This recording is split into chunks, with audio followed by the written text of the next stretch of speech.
Safety and kids. So we're in some very strange, difficult times right now, especially with all our kids doing online school. With being online so much more now, it means that there is a greater opportunity for child exploitation online, unfortunately.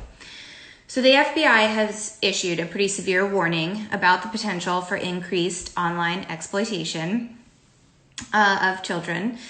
And they have put out some tips and strategies for parents. They've also created some very cool, I see everybody waving. So again, this is my first time doing this. So the FBI has put out some pretty fun games, educational games for kids to learn about online safety and also just online literacy and skills.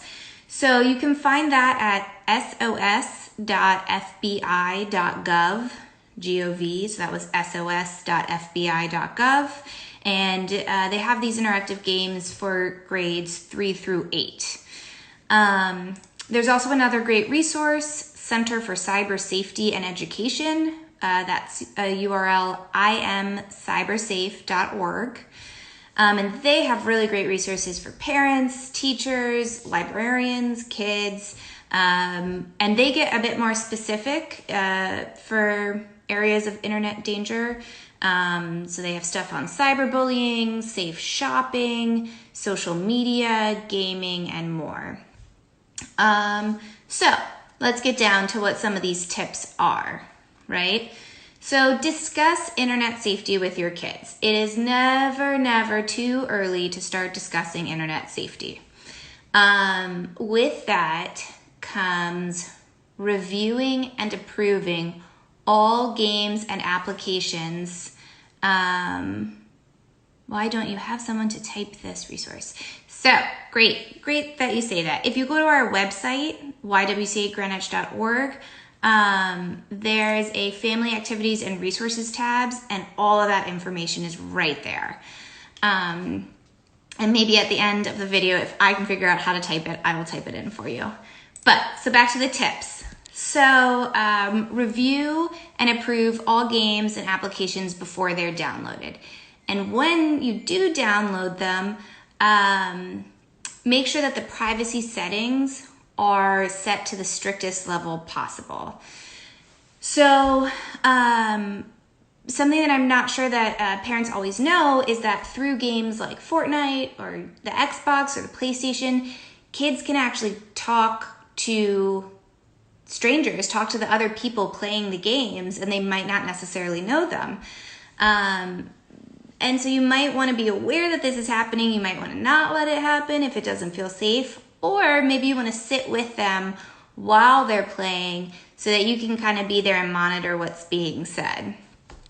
Another great idea is if you can have kids using the internet and technology in a common area. The kitchen, the living room, where you eat. That way you're able to kind of walk around and keep an eye on what's going on. And you know that if they quickly shut the screen or quickly X out of something, it's probably not the safest thing that they're doing. So you really want to try and have open communication with them when it comes to technology. And I think there's sometimes this feeling from kids that like this is their secret space. And yes, some privacy is of course healthy, but you also need to be there to make sure that things are safe. So just like you hold your kid's hand when they cross the road, there needs to be a little bit of that when it comes to navigating online. So if kids are using some sort of social media where they have a profile or they're posting, be interested in what their profile or posts are. So that way the conversation doesn't feel quite so punitive or disciplinary or like you're trying to keep a big eye on them, but instead you're just really interested in what they're putting out there into the online world. And then with that comes the conversation that what you post online lives forever. sometimes kids have a difficult time with that abstract concept of the future, but really important that they know that what they post, even if they delete it, it is alive somewhere on the internet and it can be found in the future. So that goes for pictures, that goes for text. So then, when it comes to pictures, child sexual exploitation there is a very big increased risk for this right now. And you want to have this open communication with your kids so that they know if they are ever asked anything that makes them feel uncomfortable, whether it's really direct or even indirect, and it just gives them kind of a weird feeling, you want them to come and tell you. And then as the parent, the caregiver, you can check this out. You can either set stricter privacy settings and even consider reporting that user to the FBI or whatever the report capability is on that device. The FBI wants people to know that even if a kid has already sent, let's say they were coerced or compelled to send something that was explicit, they're not going to get in trouble. The FBI really wants you to report this so that they can get these people who are doing the coercion. They're not going to place blame or get your child in trouble.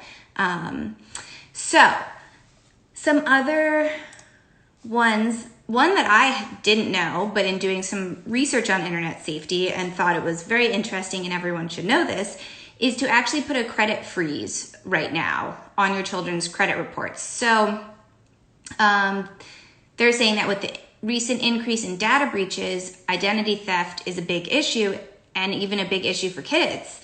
So if you place this security freeze on their credit report, then only you have permission to search for their credit and to open new lines of credit.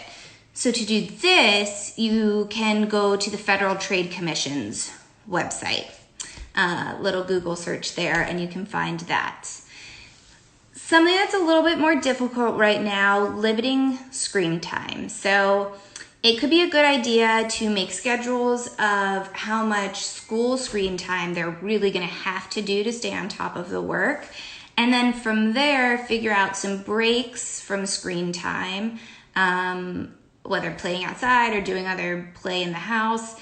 And then when they can have their fun screen time and how much of that, so that there's some breaks from the screens. Another important tip, don't click on ads. Don't click on the fun, flashy things that pop up. This will be really important to let kids know. And that's why it can also be really helpful if you are around or if it's in a common area, because you can kind of keep an eye on what's popping up and are they clicking on it. So again, on our website, YWCA Greenwich, we have a tab for family activities and resources, and under there we have 2 guides, one that we've made with links to other resources and one that was already made. So that's internet tips, safety tips, and then cyber safety tips. And so I'll see if I can type that in our website. Sorry for the movement there. And then